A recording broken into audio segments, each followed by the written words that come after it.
Assalamualaikum warahmatullahi wabarakatuh.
Allahumma shalli ala sayyidina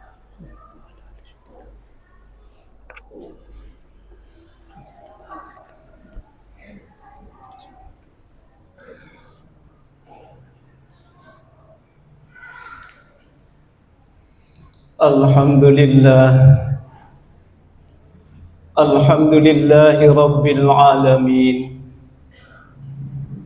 Alladhi khalaqal insana fi ahsani taqwim Thumma radadnahu asfala safilin Illa alladhina amanu wa amilus salihati falahum ajrun ghairu mamnun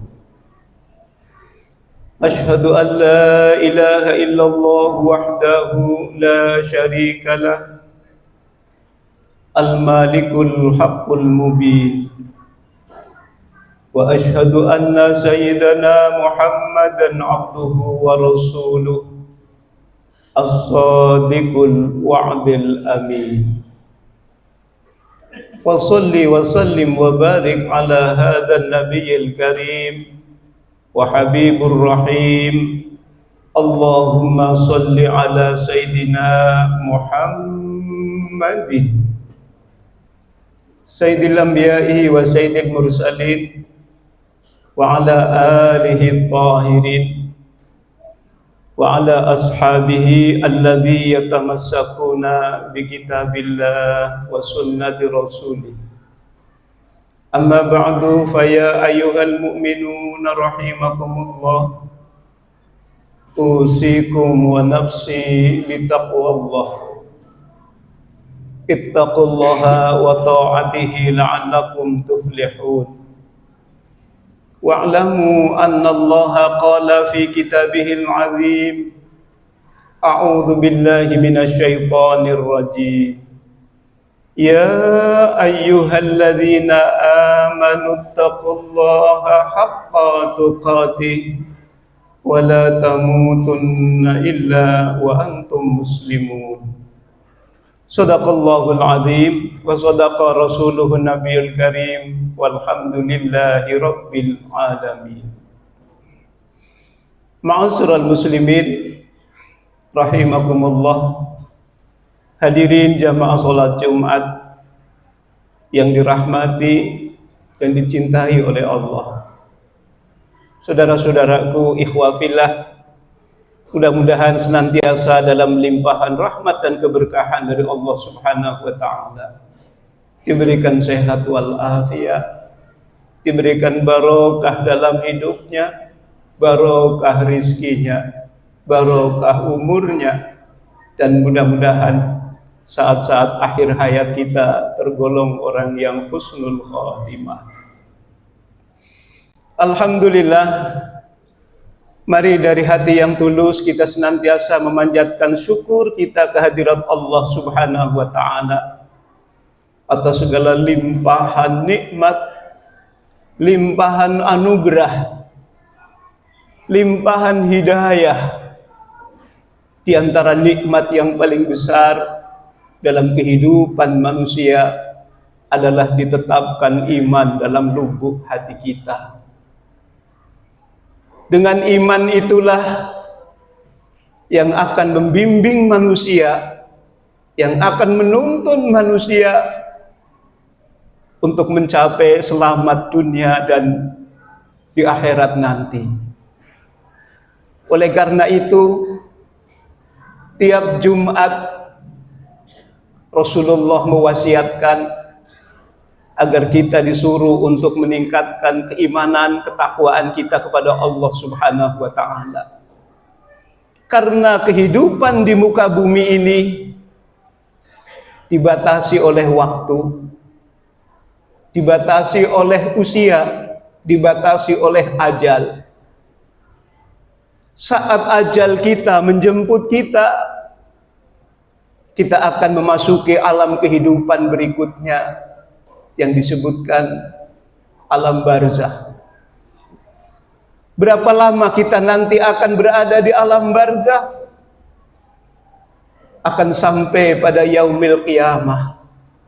Kemudian kehidupan yang terakhir adalah di akhirat nanti, yang tidak dibatasi oleh waktu, tidak dibatasi oleh apa segala yang membatasinya, akan abadan selama-lamanya.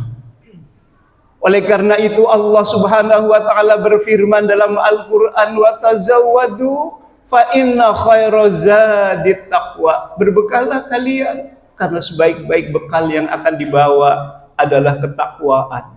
Mudah-mudahan dalam hidup kita, segala aktivitas kita, ibadah kita mengantarkan agar kita menjadi orang-orang yang muttaqin. Amin ya rabbal alamin. Ma'asyiral muslimin rahimakumullah.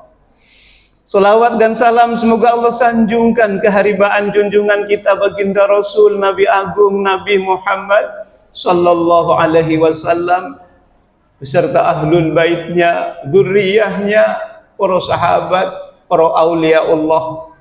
Dan kita selalu berdoa mudah-mudahan kelak di yaumil akhir kita mendapatkan syafaat dari baginda Nabi. Amin ya rabbal alamin. Ma'asyiral muslimin rahimakumullah. Khutbah yang singkat ini, mari sejenak kita renungkan ayat-ayat Al-Quran dan hadis-hadis Nabi yang mengambil tema upaya meraih maghfirah dan rahmat dari Allah Subhanahu wa ta'ala. Dua hal inilah, kata Imam Ghazali, yang akan menentukan seseorang wafatnya menjadi orang yang husnul khatimah. Yang pertama adalah maghfirah. Apa itu maghfirah? Maghfirah adalah ampunan Allah. Rahmat itu apa? Rahmat adalah kasih sayang Allah. Dua hal itulah yang diminta oleh Nabi Adam alaihissalam agar mendapatkan ampunan dan rahmat dari Allah Subhanahu wa ta'ala. Ketika Rasulullah sallallahu alaihi wasallam bersabda dalam hadisnya, kullu bani Adam khata'un wa khairul khata'ina at-tawwabun. Tiap-tiap manusia, kata baginda Nabi, khata'un, pernah melakukan kesalahan dan dosa. Wa khairul khata'ina at-tawwabun, dan sebaik-baik manusia adalah orang yang taubat, orang yang minta ampun kepada Allah Subhanahu wa ta'ala. Ketika kita mulai dihitung menjadi seorang mukallaf adalah dari mulai balik sampai sekarang. Renungkan, apakah dosa-dosa kita di masa lalu, kesalahan-kesalahan kita di masa lalu, kekhilafan-kekhilafan kita di masa lalu, terasa dalam hidup ini. Kita mengingat masa lalu pernah melakukan dosa, pernah melakukan maksiat, pernah melakukan kekhilafan, ya. Tapi dalam Al-Quran disebutkan la taqnatu mir rahmatillah. Jangan putus asa dari rahmat Allah. Ketika seseorang berenung pernah melakukan dosa dan kesalahan, maka kita disuruh jangan putus asa dari rahmat Allah. Kenapa kita disuruh tidak boleh putus asa dari rahmat Allah? Karena Allah Maha Ghafur, Maha Rahim, Maha Pengampun, Maha Penyayang. Ketika Rasulullah Sallallahu Alaihi Wasallam kedatangan seseorang yang mengadu, kata orang tersebut, sahabat tersebut, ya Rasul, setiap habis sholat aku menangis. Aku menangis terhadap dosa-dosa yang pernah aku lakukan di masa lalu. Begitu banyak dosa-dosa yang aku lakukan di masa lalu. Lantas aku teringat, nanti di akhirat aku akan memperoleh siksanya, akan memperoleh azabnya ketika aku melaksanakan dosa. Ketika habis sholat, aku menangis mengingat dosa-dosaku di masa lalu. Ya Rasul, apakah Allah masih mengampuni dosa-dosaku? Apakah Allah masih menerima taubatku? Menerima maghfirah, ampunanku, ya Rasul? Ketika Rasulullah mendapatkan keluh kesah, kesedihan seorang sahabat yang mengatakan, bertanya, apakah Allah masih mengampuni dosa-dosaku? Sampai Nabi bertanya, dosa apa sih yang pernah engkau lakukan? Malu ya Rasul, banyak sekali. Banyak sekali dosa-dosa aku di masa lalu. Kata Nabi, kenapa engkau malu kepada manusia, tapi engkau tidak malu kepada Allah? Itulah yang menjadi aku sowan kepadamu, wahai Rasul. Karena itu sudah terlaksana, sudah terjadi di masa lalu. Akhirnya Rasulullah terdiam, ikut sedih mendengar sahabatnya yang mengeluh, menangisi dengan dosa-dosanya. Ketika Rasulullah Shallallahu Alaihi Wasallam terdiam, malaikat Jibril menurunkan satu ayat dalam Al-Quran, surat Az-Zumar ayat 53. Qul ya ibadiyalladzina asrafu ala anfusihim la taqnatu min rahmatillah. Innallaha yaghfiru dzunuba jami'a. Innahu huwal ghafurur rahim. Inilah ayat sebagai jawaban ketika sahabat Nabi mengeluh, menangis terhadap dosa-dosanya. Allah Maha mendengar. Lantas Allah menyuruh malaikat Jibril, "Qul ya ibadiyalladzina asrafu ala anfusihim." Wahai Nabi, katakan kepada hambaku yang telah melampaui batas atas perbuatan-perbuatan dirinya di masa lalu. Katakan kepada hambaku yang banyak dosanya, yang berlumuran dosa di masa lalu. Apa kata Allah? La taqnatu min rahmatillah. Jangan putus asa dari rahmat Allah. Karena Allah akan mengampuni dosa hambanya apabila hamba tersebut bertaubat.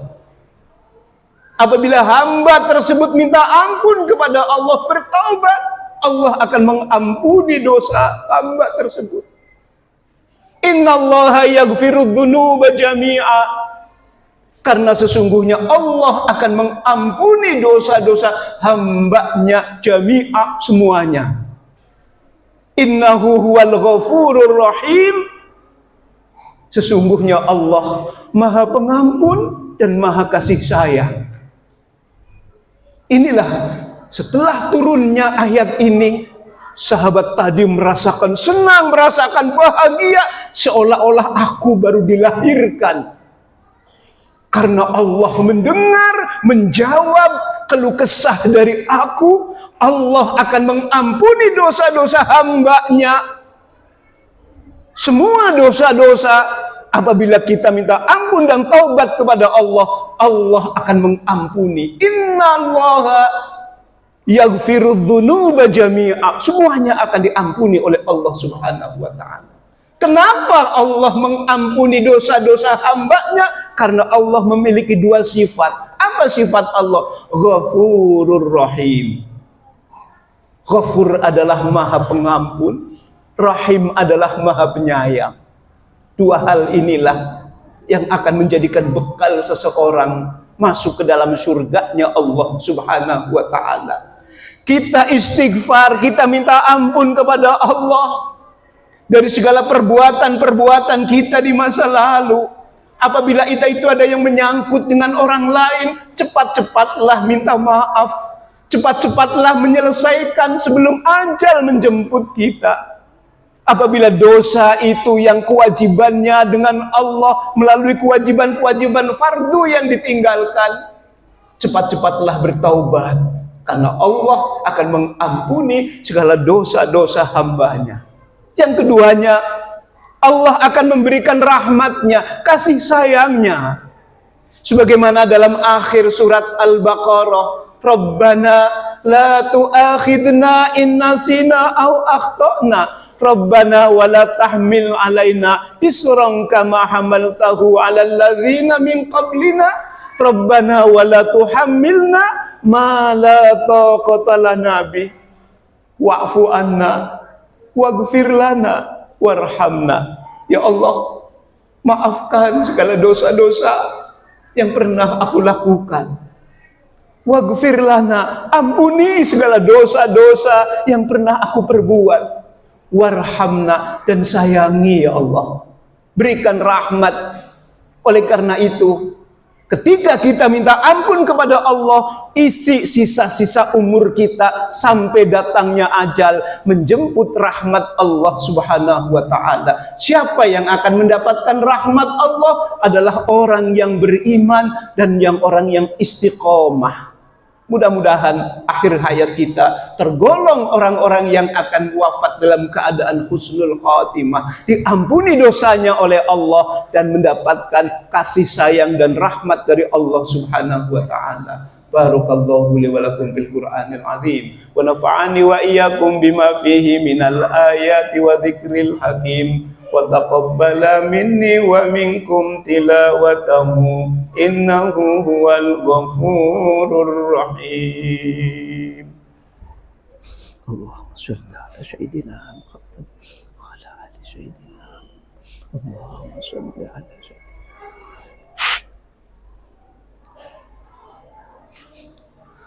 Alhamdulillah. Alhamdulillahilladzi bidzikrihi tatma'innul qulub wa bifadlihi wa rahmatihi tughfarud dzunub. Asyhadu an la ilaha illallah wahdahu la syarika lah wa asyhadu anna sayyidana Muhammadan abduhu wa rasuluh.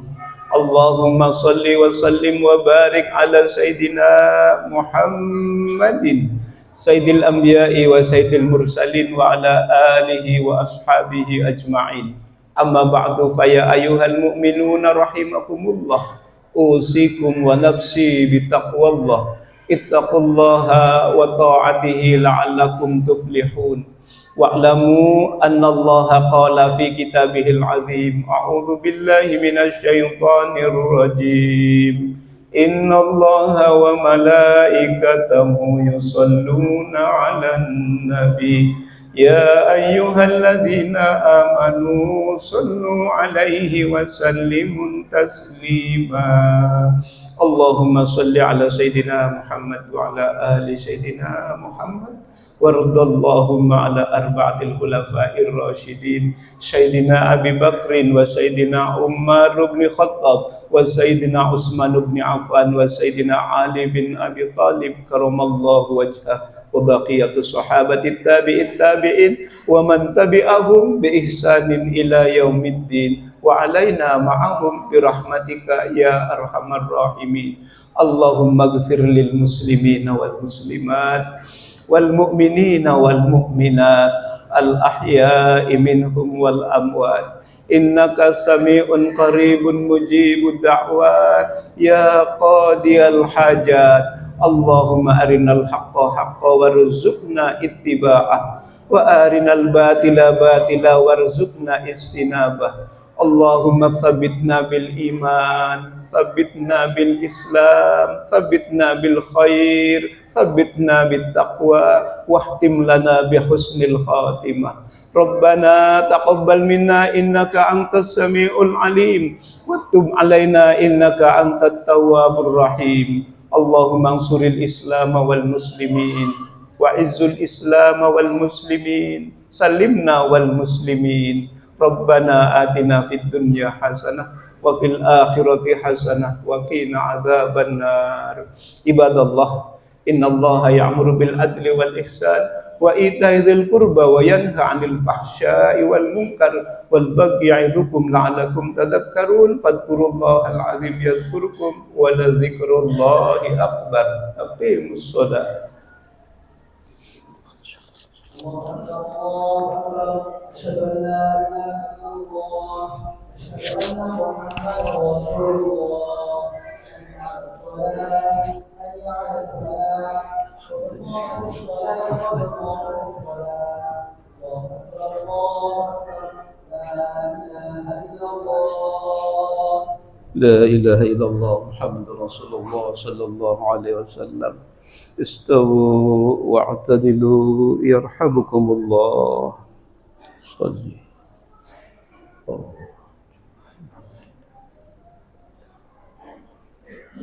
الله أكبر.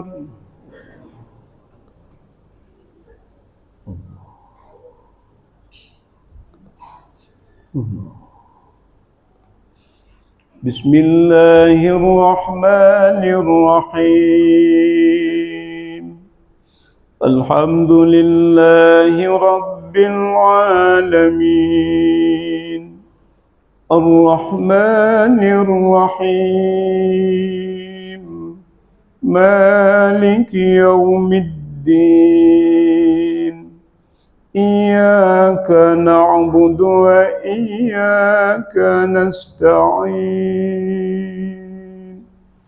اهدنا الصراط المستقيم صراط الذين أنعمت عليهم غير المغضوب عليهم ولا الضالين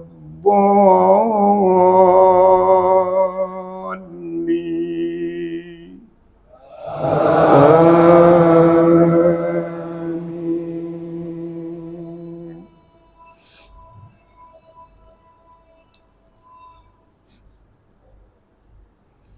يا أيها الذين آمنوا اتقوا الله ولتنظر نفس ما قدمت لغد واتقوا الله إن الله خبير بما تعملون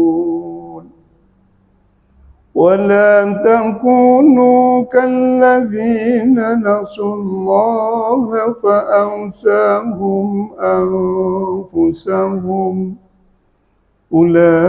أولئك هم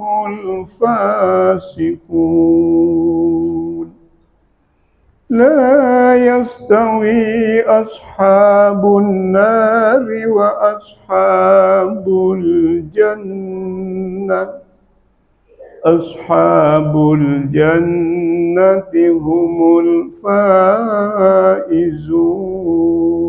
الفائزون الله أكبر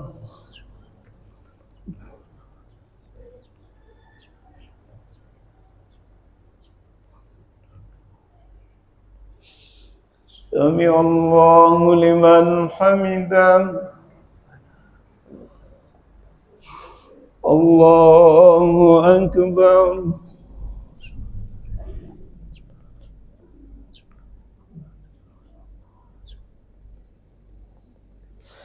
الله أكبر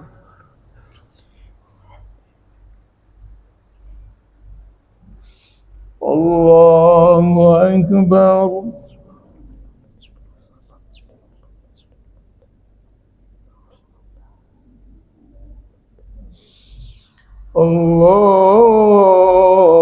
الله أكبر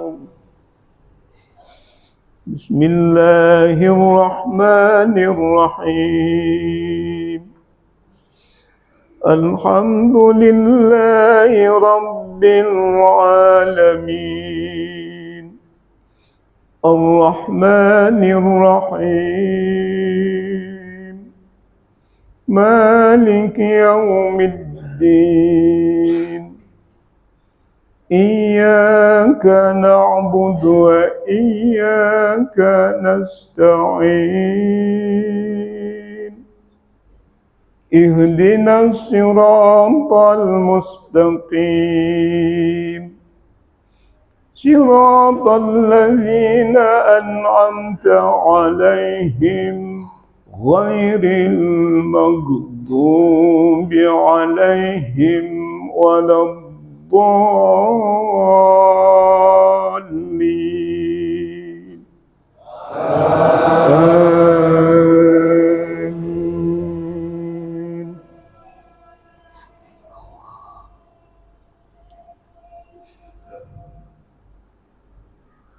لو أنزلنا هذا القرآن على جبل لرأيته خاشعا متصدعا من خشية الله وتلك الأمثال نضربها للناس لعلهم يتفكرون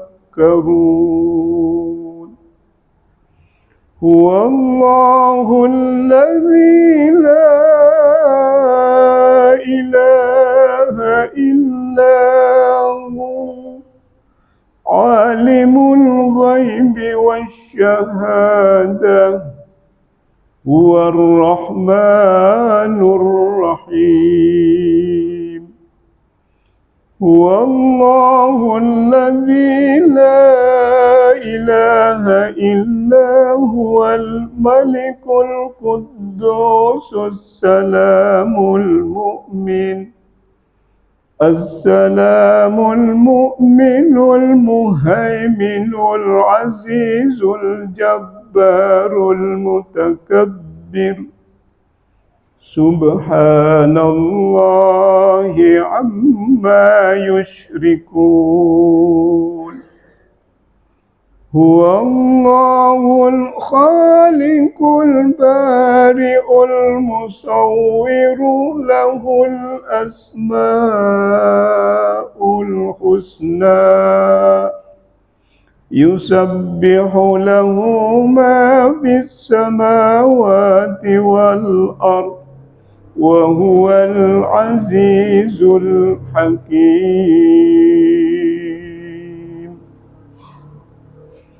الله أكبر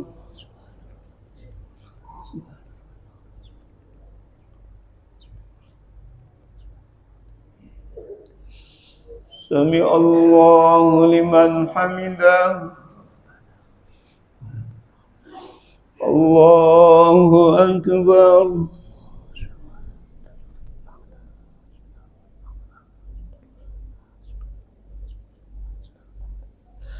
الله أكبر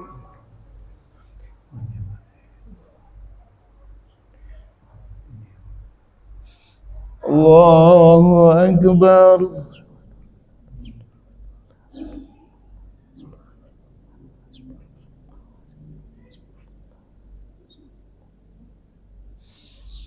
الله أكبر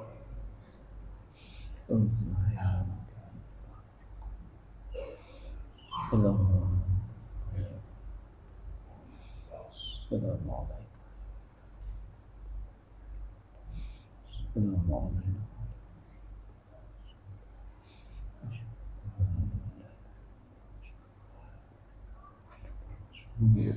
الله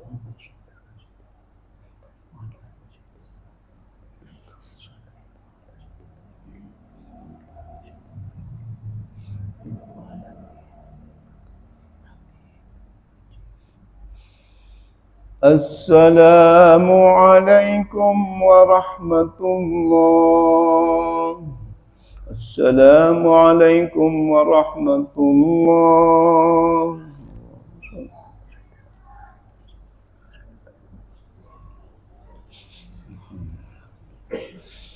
استغفر الله العظيم استغفر الله العظيم أستغفر الله العظيم الذي لا إله إلا هو الحي القيوم وأتوب إليه من جامع المعاصي والذنوب لا إله إلا الله وحده لا شريك له له الملك وله الحمد يحيي ويميت وهو على كل شيء قدير لا إله إلا الله وحده لا شريك له له الملك وله الحمد يحيي ويميت وهو على كل شيء قدير لا إله إلا الله وحده لا شريك له له الملك وله الحمد يحيي ويميت وهو على كل شيء قدير اللهم أنت السلام ومنك السلام وإليك يعود السلام فحينا ربنا بالسلام وأدخلنا الجنة دار السلام. تبارك ربنا وتعاليت يا ذا الجلال والإكرام. الفاتحة. أعوذ بالله من الشيطان الرجيم. بسم الله الرحمن الرحيم. الحمد لله رب العالمين الرحمن الرحيم. إياك نعبد وإياك نستعين. اهدنا الصراط المستقيم صراط الذين أنعمت عليهم غير المغضوب عليهم ولا الضالين. اللهم صل على سيدنا وحبيبنا وشفينا ومولانا محمد وسلم. رضي الله عن كل أصحاب رسول الله أجمعين. الحمد لله رب العالمين. اللهم إنا نسألك يا الله يا رحمن يا رحيم يا عزيز يا غفار يا ذا الجلال والإكرام. اللهم إنا نسألك رضاك والجنة ونعوذ بك من سخطك والنار. اللهم اغفر لنا ذنوبنا ولوالدينا وللمؤمنين يوم يقوم الحساب. واغفر لنا يا الله فإنك غفور رحيم. وارحمنا يا الله فإنك أرحم الراحمين. وارزقنا يا الله فإنك خير الرازقين. ربنا تقبل منا إنك أنت السميع العليم وتب علينا إنك أنت التواب الرحيم. اللهم ثبتنا بالإيمان، ثبتنا بالإسلام، ثبتنا بالتقوى، واختم لنا بحسن الخاتمة. ربنا آتنا في الدنيا حسنة وفي الآخرة حسنة وقنا عذاب النار. وصلى الله على سيدنا محمد وعلى آله وصحبه وسلم. والحمد لله رب العالمين. اللهم صل على سيدنا محمد. الحمد لله.